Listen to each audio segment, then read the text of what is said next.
O gün akşam saat 7-7:30 civarıydı. Önce bir söylenti, başka bir arkadaş bizi aradı. Hani su yükselmiş, baraj patlamış gibi bir söylenti var dedi. Hani telaşa girdik biraz. O ara bir 10-15 dakika geçti. Belediye, hem belediyeden hem polis araçlarından hani derhal alanı boşaltın, baraj patlamış. Hani o deyişlerine göre hadır su geliyor. Hani biz o korkuya kapıldık. Aynı zamanda eşyalarımızı da düşündük. Biz biraz şey yaptık. Önce telaşlandık, sonra biraz hani soğukkanlı davrandık. Telaş yapmayalım dedik. Kendi kendimize böyle arkadaşlarla bir şeye girdik. Hani su geliyorsa da hani en azından görünür.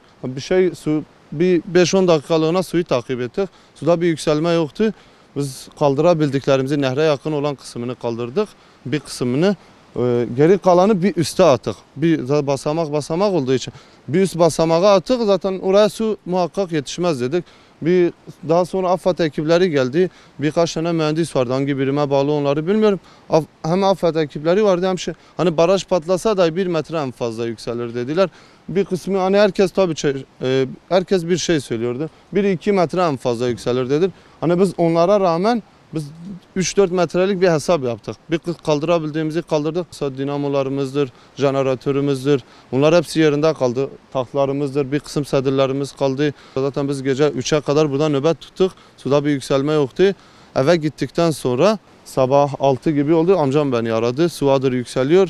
Geldik, zaten gelene kadar su hani önüne aldığını götürmüştü, öyle söyleyeyim. Hani sedirlerimizin bir kısmını götürmüştü, suya yakın olan tanklarımızı götürmüştü. Abime söyleyeyim, su kapalı yerimize girmişti. Zaten tuvalet kullanılamaz halde.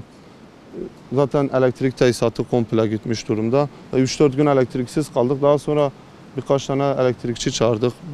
Hani en azından elektrik vermek için, tekrar hani mekanı açmak için elektrik de verdik. Yavaş yavaş toparlanmaya çalışıyoruz. Ama şu anda beklentimiz nedir?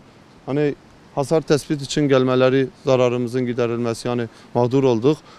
Bir de hani onlar gelmeden biz bir çalışma da yapamıyoruz. Çünkü zararımız tespit edilmemiş henüz. Atıyorum, tuvaleti kullanamıyoruz harap halde. Hani en azından yenileme. Şimdi onlar gelmeden biz yenileme de yapamıyoruz. Hani mağduruz ve olan zarar bizi bir hayli aşıyor. Özellikle zeminde hani epey bir çalışmanın olması lazım. Duvarlarımızda hasar var. Hani kepçelerin çalışması lazım ve su azaldıkça tahribat ortaya çıkıyor. Diyeceğim şunlar, hani yetkililerden mağduriyetimizin giderilmesini istiyoruz. Büyük bir beklenti içinde değiliz. Büyük bir şeyler beklemiyoruz. Ama sadece mağduriyetimizin giderilmesini istiyoruz. Zaten her şey göz önünde. Gizli saklı bir şey yok. Önceki görüntüler de var elimizde. Kullandığımız alan belli, kullandığımız eşya belli.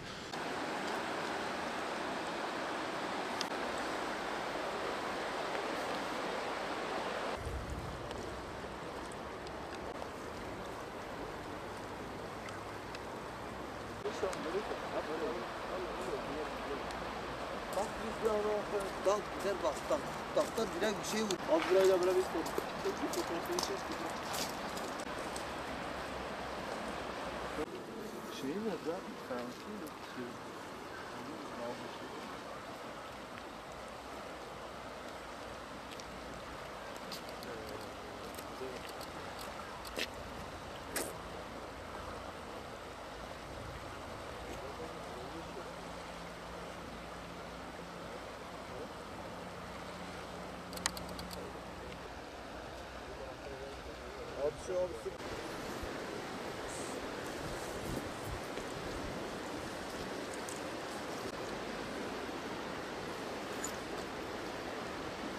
Perşembe akşamı saat 7 sıralarında polis araçları tarafından baraj kapağının patladığı haberi geldi. Direkt boşaltın diye uyarı yapıldı bize.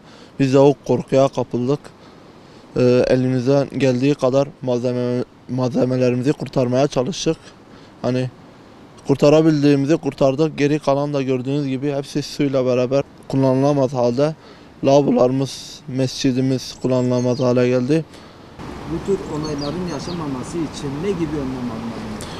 Tabii daha dikkatli olunabilir, daha bilinçli insanlar barajların yönetilmesi için görevlendirilebilir. Hani 1 metre diyen oldu, 2 metre diyen oldu. Hani su düşündüğümüzden çok daha fazla yükseldi, 5-6 metreye kadar. Hani o 5-6 metrenin önüne ne gelse sudur bu. Hiçbir şey dayanmaz. Biz de elimizden geldiği kadar hani taşınabilir malzemeleri taşıdık. Hani elektrik tesisatıdır, oturma yerlerimizdir. Çoğusu suyla gitti, lavabolarımız kullanılamaz halde. Mescidimiz kullanılamaz halde yani. Yıkık durumda. Biz de yetkililerin zararımızın giderilmesi karşısında iyi niyetli davranmalarını istiyoruz. Hasar tespitten daha gelen olmadı. Su seviyesi halen de yüksek. Sular tam çekildiğinde geleceklerini düşünüyoruz.